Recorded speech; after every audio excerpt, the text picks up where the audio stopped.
భువన చైతన్య ప్రసారం.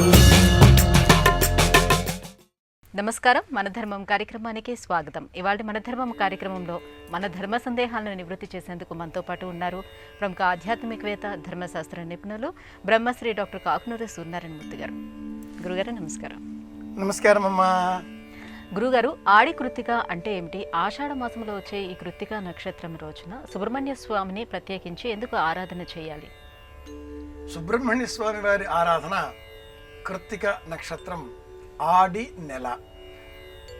ఆడి అంటే తమిళ భాషలో ఒక నెల పేరు. చిత్రి, వైశాఖి, ఆడి, అవని, వైశాఖి ఈ పేర్లతో తై, మాసి, పంగుణి ఇలా పిలిచే భాష తమిళ భాషలో. ఆడి శ్రావణ మాస సంబంధంగా చెప్పుకునేటటువంటి నెల.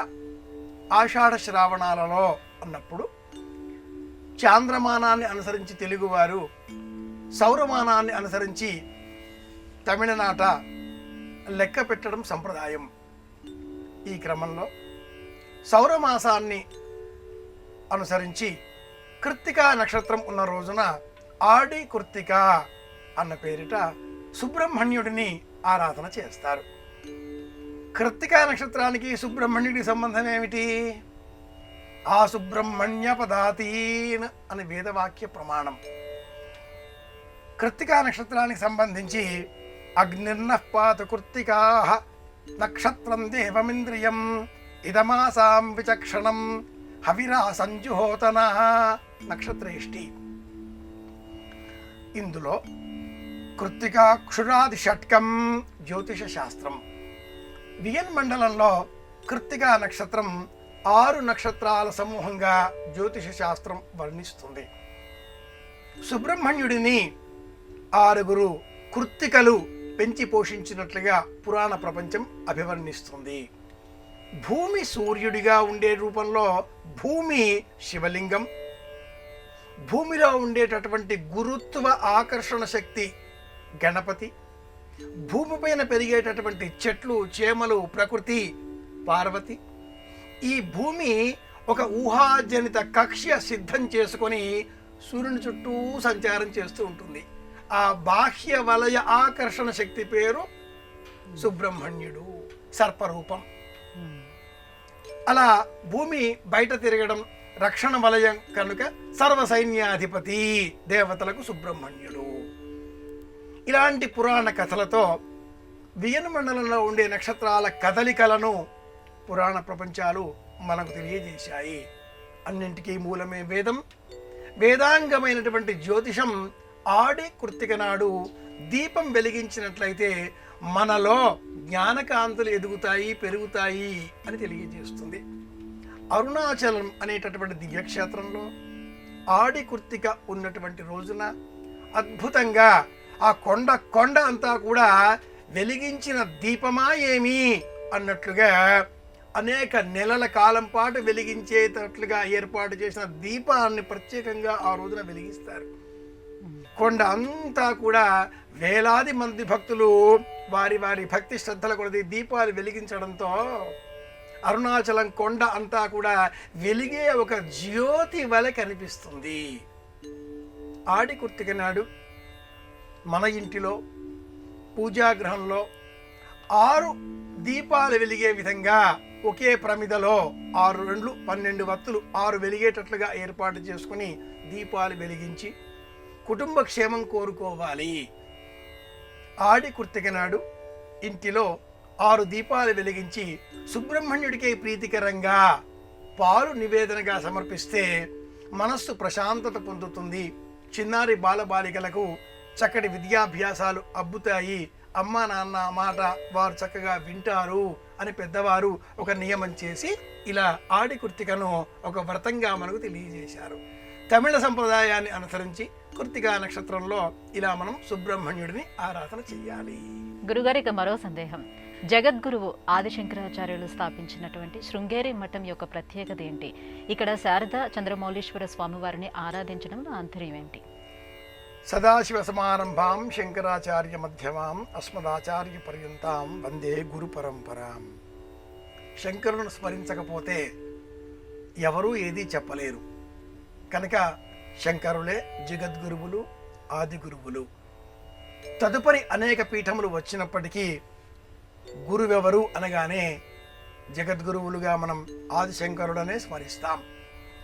కాలడిలో జన్మించి కాలి నడకన ఆసేతు సీతాచలం 32 సంవత్సరాల లోపల 3 సార్లు పాదయాత్ర నడిచి ఏ చోట కూడా 24 గంటల కంటే కూడా మించి ఆవాసం నివాసం చేయక సంచారం చేస్తూ సంచారంలోనే 176 రచనలను మనకు అందించిన ఆది గురువులు జగద్గురువులు. మందాధికారులమైన మన కోసం అనేక స్తోత్రాలను చేశారు. జ్ఞానం కోరాలి, జ్ఞానం కావాలి అని ఆలోచించేటటువంటి వారి కోసం భగవద్గీతకు భాష్యం, విష్ణు సహస్రనామ భాష్యం, ఉపనిషద్ భాష్యం అనేక భాష్యాలను అందించారు. అలాగే బ్రహ్మసూత్రాలకు చేసినటువంటి భాష్యం నేటికి పరిశోధనాత్మకం, పరిశీలనార్హం. నద్వైతం అద్వైతం అన్న ఒక్క సూత్రంతో ఆనాటి కాలానికి విస్తరించి ఉన్నటువంటి 72 ఇతర ధర్మాల వారిని తొలగించి పంచాయతన పూజా విధానాన్ని మనకు తెలియజేసి లోకమంతా ఒకే ధర్మం, ఒకే దైవం అనేటట్లుగా ప్రస్తావన చేసిన జగద్గురువులు సంచారం చేసే క్రమంలో షిమోగా కర్ణాటకలో ఉన్న ప్రాంతం, మంత్రాలయం నుంచి అలా మనం చిక్కమగళూరుకు వెళితే వచ్చేటటువంటి క్షేత్రం. ఆ షిమోగా అనే ప్రాంతానికి 100 కిలోమీటర్ల దూరం లోయలో ఉన్న క్షేత్రం శృంగగిరి. ఆనాటి కాలంలో 1300 సంవత్సరాలకు పూర్వం ఈ శృంగేరి క్షేత్రానికి ఎలా వెళ్ళారో ఆ మహాస్వామి వారు, ఎలా కాలి నడకన తిరిగారో ఆ మహాస్వామి వారు, ఆ క్షేత్రంలో విజయనగర సామ్రాజ్య నిర్మాణానికంటే కూడా పూర్వమైనటువంటి క్షేత్ర మహాత్మ్యం అది. అక్కడ పరమాద్భుతమైన ఆ దివ్యక్షేత్రంలో స్వామి ఎటువంటి అద్వైత ధర్మాన్ని చూచారు అంటే, ఒక్క కప్ప ప్రసవిస్తూ ఉంటే సర్పం పడగబట్టి ఆ కప్పను రక్షించడం. అలాంటి దృశ్యపు సంబంధిత కథలను విద్యారణ్యుల వారి వృత్తాంతంలో కూడా పెద్దలు చెబుతూ ఉంటారు. కానీ శృంగగిరి క్షేత్రం అత్యద్భుతమైనటువంటి ప్రమాణాలతో కూడుకుని ఉన్నటువంటి క్షేత్రం. ఉత్తర భారతదేశంలో 360 రోజులలో 300 రోజులలో కూడా నిత్యము వర్షం లభించేటటువంటి క్షేత్రం. తుంగ, భద్ర అనే 2 నదుల సంగమంగా మనం షిమోగా ప్రాంతంలో చూస్తే, శృంగేరి క్షేత్రంలో కేవలం తుంగ నది మాత్రమే ఉంటుంది. తుంగా పానం గంగా స్నానం అన్న నానుడి జగత్ ప్రసిద్ధం. అత్యద్భుతమైన ఈ శృంగేరి క్షేత్రంలో తుంగ అనే ఆ నది, ఆ నీరు స్వీకరిస్తే సమస్త రోగాల నుంచి మనకు విముక్తి లభిస్తుంది, ఆరోగ్యం మెరుగున పడుతుంది. ఇంతటి అద్భుతమైన విషయాన్ని మనకు తెలియజేసే నిమిత్తమై మహాస్వామి వారు శృంగేరిలో దక్షిణామ్నాయ పీఠము అనే పీఠాన్ని స్థాపన చేసి యజుర్వేద సంబంధంగా ఒక నియమిత పూర్వకంగా నియమాలకు లోబడి ప్రత్యేకంగా అక్కడ శారదా చంద్రమౌళీశ్వరులను అర్చించాలి అనేటటువంటి నియమం విధించారు. స్వయంగా మహాస్వామి వారు జగద్గురువులు కైలాసానికి వెళ్ళి శివ దర్శనం చేసి తాను అక్కడి నుంచి సేకరించి తీసుకుని వచ్చినటువంటి ఆ స్ఫటిక లింగాన్ని శృంగేరిలో స్థాపించడంతో నేటికి ఆ శృంగేరిలో చంద్రమౌళీశ్వరులను ఇలా స్ఫటిక రూపంలో మనం అర్చన చేస్తూ ఉంటాం. ఆరోగ్యం కావాలి అనేటటువంటి వారు ఆ క్షేత్రానికి వెళితే షిమోగా నుంచి 100 కిలోమీటర్ల దూరం లోయలోనికి వెళ్ళాలి. అక్కడ 3 రోజులు మనం నివాసం చేసినట్లయితే సమస్త వ్యాధుల బారి నుంచి మనకు ఉపశమనం లభిస్తుంది. పరమమైనటువంటి ఆ క్షేత్రాన్ని దర్శనం చేసుకుంటే సమస్త రోగాలు మటుమాయమవుతాయి. విద్యారణ్యుల వారికి సంబంధించిన క్షేత్రం కూడా అక్కడ మనం దర్శనం చేసుకోవచ్చు. అద్భుతమైన దివ్యమైనటువంటి దర్శించదగినటువంటి తీర్థయాత్రా స్థలి శృంగేరి. స్వర్ణ రూపంలో శారదా జగదంబను అక్కడ మనం దర్శనం చేసుకుంటే సమస్త విద్యలు కూడా మనకు కరతలామవుతాయి అని కూడా శాస్త్ర ప్రమాణం. అక్కడి అమ్మవారు స్వర్ణ రూపంలో వెలిసినటువంటి శారదాదేవి. ఇది శృంగగిరి ప్రత్యేకత. గురుగారు, పరమేశ్వరుడి అంశతో హనుమంతుడు ఆవిర్భవించాడు. అటువంటి హనుమంతుడు శ్రీరాముడికి భక్తుడిగా ఎందుకు మారాడు? ఇలాంటి కథలు మనకు పురాణాలలో అనేకం తెలియవస్తాయి. పరాశర సంహిత అనే గ్రంథం శివభక్తులు విష్ణు భక్తులు ఇరువురి మధ్యన ఒక చర్చ జరిగినట్లుగా తెలియజేస్తుంది. మా దైవం గొప్ప అంటే మా దైవం గొప్ప అంటూ భక్తులు వాదులాడుకోవడం పురాణ ప్రపంచంలో సర్వసాధారణం.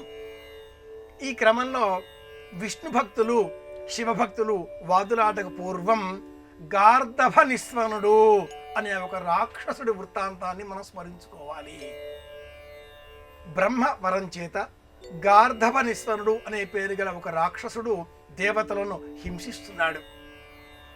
ఆ గార్ధభ నిస్వనుడిని ఎవరు అంతం చెయ్యాలి అనే ప్రశ్న ఉత్పన్నమైంది. అందులో ఘటం భింద్యాత్ పటం ఛింద్యాత్ కుర్యాద్వా గార్ధభ స్వరం ఏనకేనాప్యుపాయేన ప్రసిద్ధో పురుషం భవేత్ అనేటటువంటి శ్లోకాన్ని కూడా ఈ గ్రంథం చెబుతుంది. బిందెలు విసిరివేయాలి, చెంబులు విసిరివేయాలి, కాగితాలు చింపివేయాలి, పెద్దగా గాడిద వలె ఓండ్ర పెట్టాలి, ఏం చేసినా పేరు తెచ్చుకోవాలి, ప్రసిద్ధుడు కావాలి అనే ప్రయత్నాన్ని ఈ నీతి శ్లోకం ద్వారా పెద్దలు మనం చెబుతూ ఉంటారు. అలా పెద్ద స్వనంతో కంఠంతో అందరినీ బెదిరించేటటువంటి వాడు గార్ధపని స్వనుడు. విష్ణు శివ భక్తులలో ఇతడిని ఎవరు సంహరిస్తారో అలాంటి వారికి రెండవ వారు దాస్యం చెయ్యాలి అనే ఒప్పందం భక్తుల మధ్య కుదిరింది. గార్ధవనిస్వరుడిని విష్ణువు సంహరించడంతో శివభక్తుల ఆసక్తి మేరకు ఈశ్వరుడే ఆ విష్ణువుకు దాస్యం చెయ్యాలి అనేటటువంటి సందర్భం ఏర్పడింది. దాస్య భక్తికి తార్కాణంగా ఆ విష్ణువు రామావతారం ధరించినప్పుడు వానర నర అన్న శబ్దాలు మినహాయించి మిగతా సమస్త జీవకోటి ద్వారా మరణం లేకుండా వరం పొందిన ఆ రావణుడిని సంహరించాలి అంటే నరుడిగా రాముడు, వానర రూపంలో ఆంజనేయుల వారు రాక్షస సంహారం కోసం జన్మించవలసినటువంటి సందర్భం ఏర్పడినప్పుడు ఆంజనేయుడిగా ఆంజనేయుడి యొక్క సహస్రనామావళిలో ఒక నామం ఉంది. రుద్రవీర్య సంభవాయై నమో నమః, అది ఆ నామం. అలా వాయుపుత్రుడిగా, కేసరి సుతుడిగా, అంజనీ కుమారుడిగా, సుందరుడిగా హనుమంతుల వారు జన్మించారు. ఈ వృత్తాంతం నేపథ్యంలో ఆంజనేయుల వారి వాలము పార్వతీదేవి అని కూడా ఈ పరాశర సంహిత అనే గ్రంథం తెలియజేస్తుంది.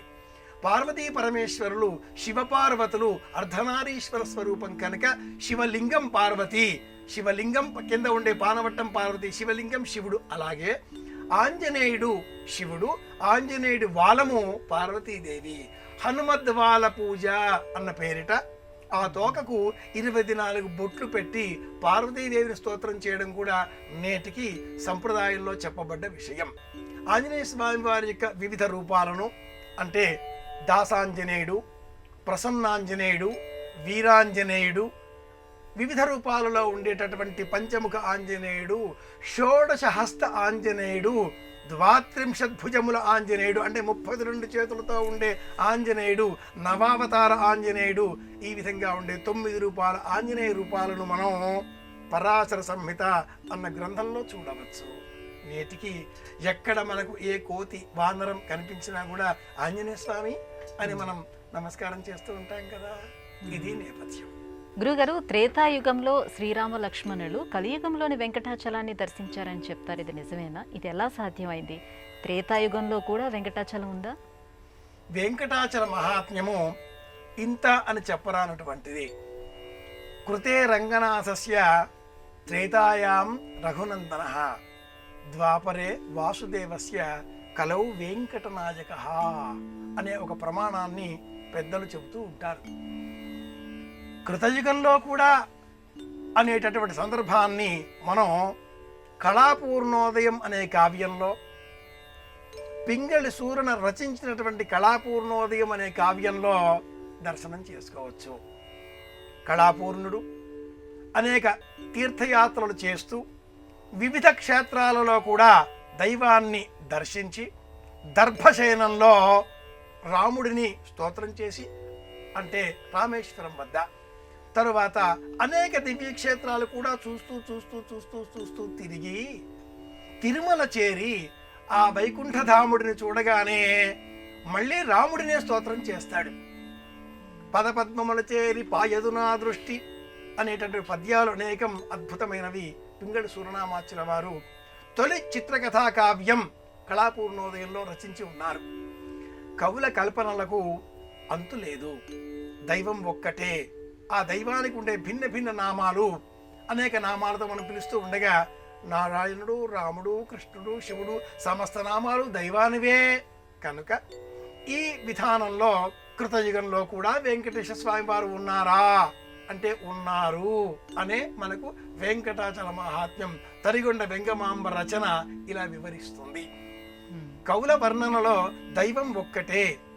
విష్ణు సహస్రనామావళిలో శివనామాలు ఉంటాయి. శివ సహస్రనామావళిలో విష్ణు సహస్రనామంలో ఉండే 142 నామాలు ఉంటాయి. శివాయ విష్ణు రూపాయ ఈ రూపంలో కృతయుగంలో కూడా వైకుంఠుడిని ఇలా మనం వెంకటాచలాధీశుడిగా చూడవచ్చు అని పురాణం చెప్తుంది. గురుగారు, ఉదయించే సూర్యుడికి ఎక్కువ శక్తి ఉంటుందా, అస్తమించే సూర్యుడికి ఎక్కువ శక్తి ఉంటుందా? అసలు సూర్యుడికి ఉదయ అస్తమాలు అనేవి ఉంటాయా?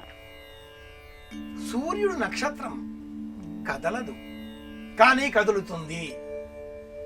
బ్రహ్మాండ భాండ గోళాలన్నీ కూడా అన్నీ కదిలేవే, ఏవి స్థిరం కావు.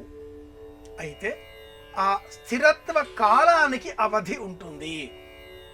నానాలింగత్వాదృతో నానా సూర్యత్వం అష్టౌతు వ్యవసిత ఇది సూర్యమండలాన్యష్టాత్ ఊర్ధ్వం ఆతనుష్వ ప్రతనుష్వ. అరుణం అనేటటువంటి కృష్ణ యజుర్వేదం మొదటి పన్నం ఆరణ్యకంలో మొదటి అధ్యాయంలో సూర్యుని యొక్క కదలికలు కూడా వర్ణింపబడి ఉన్నాయి. మహాభారతంలో కూడా అరణ్యకాండలో రాముడు లక్ష్మణులకు పశ్య లక్ష్మణ దృశ్యతే అని చెబుతూ మండే అగ్నిగోళం ఈ సూర్యగ్రహం అంటూ వివరిస్తాడు. మత్సలున్నాయి అని కూడా బోధిస్తాడు.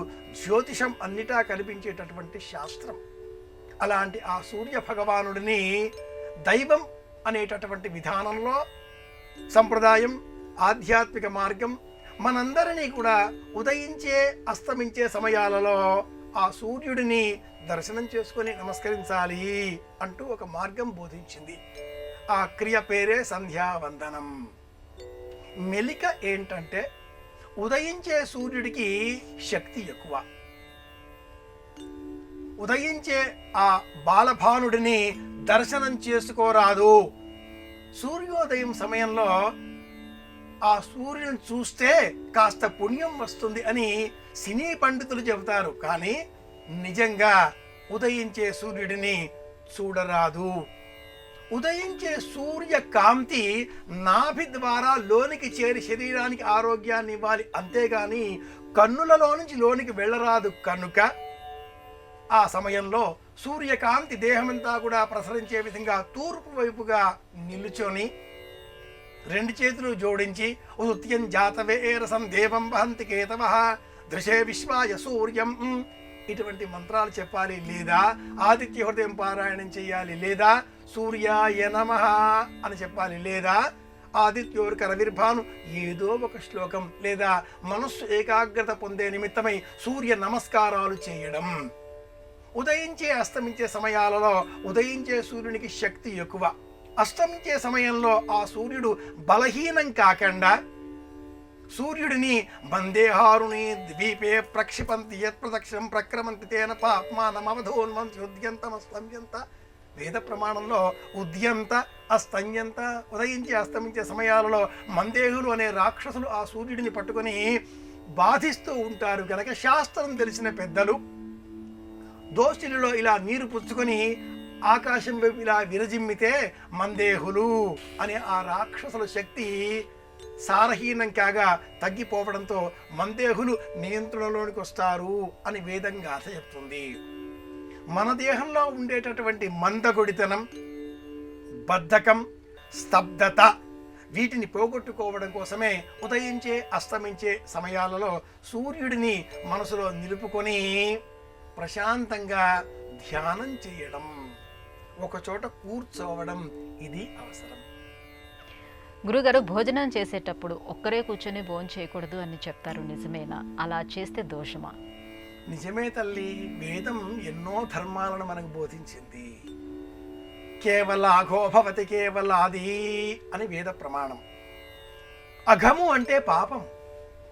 ఎవరైనా ఒక్కరు అలా విస్తరి నిండా కుంభం వలె ఒక రాశి వలె అన్నం పోసుకొని అంత సాంబారు అందులో వేసుకొని చుట్టూరా అధర్వులు పచ్చళ్ళు పప్పులు అన్నీ వడ్డించుకొని అలా అరచేత్తో కలిపేసుకొని పెద్ద పెద్ద ఉండలు చేసి గాల్లో ఎగిరేసి తినేస్తూ ఉంటే అమ్మా వీడేలా కుంభకర్ణుడు అని మనమంతా కూడా అనుకుంటూ ఉంటాం. ఒక్కరు ఎప్పుడూ తినకూడదు. కేవల అఘోభవతి కేవలాది. సందర్భం ఏదైనా అఘము అంటే పాపము అనే అర్థంలో ఈ శబ్దాన్ని మనం వినియోగించుకోవచ్చును అని కూడా లాక్షణికులు పెద్దవారు ఇలా చెబుతూ ఉంటారు. అన్న సూక్తంలో అహమస్మి ప్రథమజా ఋతస్య అహమన్నమహమన్నమహమన్నం ఇటువంటి ప్రమాణాలు ఉన్నాయండి. కనుక ఒక్కరు ఎప్పుడూ ఆహారాన్ని స్వీకరించరాదు.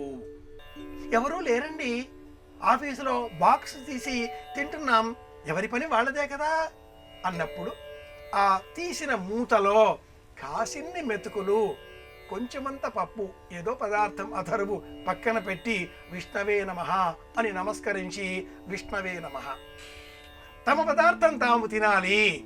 ముందుగా విడిచిపెట్టిన ఆ పదార్థము ఇంకెవరికైనా అనే భావనలో ఏ ప్రాణికైనా మనం అర్పించవచ్చు.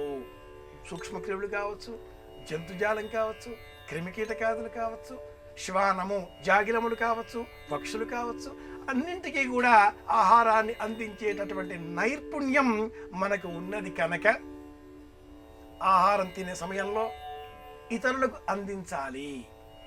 పంచుకుని తినడం సంస్కృతి, గుంజుకుని తినడం విష సంస్కృతి అంటుంది సంప్రదాయం. కనుక పంచుకొని స్వీకరించే ప్రయత్నం చేద్దాం అన్నట్టు కాఫీ తాగుతున్నా కూడా ఎదుటివారు ఎవరైనా కనిపిస్తే సాసనలో కొంత పోసి 1/2 కాఫీ అనేది కూడా తెలుగువారికే బాగా అలవాటైన విషయం. ఏదైనా కూడా ఇంటికి బంధువులు రాగానే కాళ్ళు కడుక్కుంటారా, భోజనం చేద్దాం రండి అని పిలుస్తారు. అతిథి ఒకవేళ నేను భోంచేసి వచ్చానండి అంటే యజమాని తినకపోయినా కూడా అలాగే కూర్చుంటాడు. మీరు వస్తే భోంచేస్తానంటాడే కానీ మీరు చేసి వచ్చారుగా అయితే నేను లాగిస్తాను అని అనడు. ఇది పూర్వపు సంస్కృతి. భోజనం చేసి వచ్చారా అని ఈ రోజుల్లో అడుగుతున్నారు. చేద్దాం అని అడగాలి. ఒక్కరు తినడం మహాపాపం కనుక పంచుకొని తినాలి. ఇది సంస్కృతి. గురుగారు, ఇక మరో సందేహం. జయ విజయులు అంటే ఎవరు? వీరిరువురికి వైకుంఠానికి ద్వారపాలకులుగా వ్యవహరించే అవకాశం ఎలా లభించింది? జయ విజయుల ప్రస్తావన మనకు శ్రీమద్భాగవతంలో తెలియవస్తుంది. జయ విజయులు వైకుంఠాన్ని కాపాడేటటువంటి ద్వారపాలకులలో పడమర వైపు దిక్కున ఉండేటటువంటి ద్వారపాలకులు. వైకుంఠానికి 4 దిక్కులలో కూడా ద్వారాలు ఉంటాయి. 4 వైపులా ద్వారపాలకులు ఉంటారు. అయితే పుట్టింటి వారు పడమర వైపున నుంచి రావాలి. ఆత్మీయులు, తెలిసిన వారు లేదా బంధువులు కానివారు తూర్పు వైపున నుంచి ఆశ్రయం కోరి రావాలి. తూర్పు ద్వారం ఆశ్రితుల కోసం, పడమర ద్వారం అయిన ఇంటి వారి కోసం, దక్షిణ ద్వారం శత్రువుల కోసం, ఉత్తర ద్వారం ఆర్థిక లాభం కోసం, ఆరోగ్యం కోసం. ఇంతటి నేపథ్యంలో పడమర వైపున ఉండేటటువంటి ద్వారపాలకులు జయ విజయులు. బ్రహ్మమానస పుత్రులైనటువంటి సనక సనందనాదులు అనే 4 మహర్షులు పడమర వైపు నుంచి లోనికి వస్తూ ఉండగా, పడమర వైపు నుంచి ఎందుకు వచ్చారు? బ్రహ్మమానస పుత్రులు, విష్ణువు పుట్టింటికి సంబంధించిన వారిగా మనం భావన చెయ్యాలి. అలా వస్తూ ఉంటే విద్యుక్త ధర్మాన్ని అనుసరించి వచ్చేటటువంటి ఆ మహర్షులను జయ విజయులు అడ్డుకున్నారు. దానితో వాగ్వివాదం, ఆ తదుపరి శాపము, ఈ వృత్తాంతాలన్నీ మనకు తెలిసిన అంశాలే అవుతున్నాయి. వారే హిరణ్యాక్ష హిరణ్యకశ్యపులుగా, రావణ కుంభకర్ణులుగా, శిశుపాల దంతభక్తులుగా జన్మించినట్లుగా భాగవతం వివరిస్తుంది. పుట్టింటివారు ఆశ్రితులు అనే విభజన, ఆర్థిక లాభాలు అన్న విభజన, అలాగే దక్షిణం వైపు అన్న విభజన, ఈ ధర్మాన్ని అనుసరించి శాస్త్రబద్ధమైన వాస్తు ప్రమాణాలలో కూడా ఇంటికి 4 వైపులా ద్వారాలు ఉండాలి అని ఆలోచన చేయాలి. ఈనాటి కాలంలో అన్ని ఆలయాలలో కూడా తూర్పు వైపుగా ఉండే ద్వారబంధానికి ఇరువైపులా జయ విజయులను మనం దర్శనం చేసుకుంటూ ఉన్నాం. సారూప సామీప్య సాయుజ్య సాలోక్య అనే చతుర్విధ సంబంధితమైనటువంటి ధర్మాలలో, చతుర్విధ కైవల్య మోక్ష మార్గాలలో జయ విజయులను ముందుగా సారూప్యము విష్ణువు వలె మనం దర్శనం చేసుకుంటాం. మనం కూడా నామం పెట్టుకుంటాం, మనం కూడా సన్నిధానంలో ఉన్నట్టుగా భావన చేస్తాం, చివరిది అయినటువంటి సాయుధ్యం కోరుకుంటాం. ఈ క్రమంలో జయ విజయులు మనకు మార్గోపదేశం చేస్తారు. గురుగారు, ఇవాళ మన ధర్మం కార్యక్రమంలో మాకు వచ్చినటువంటి ధర్మ సందేహాలన్నీ కూడా నివృత్తి చేసినందుకు ధన్యవాదాలండి. కృష్ణార్పణం. ఇది ఇవాళ మన ధర్మం కార్యక్రమం. రేపటి మన ధర్మం కార్యక్రమంలో మళ్ళీ కలుసుకుందాం. నమస్కారం. ఈ కార్యక్రమాన్ని తిరిగి చూడాలనుకుంటే www.youtube.com/ETV Life Spiritual లో చూడవచ్చు.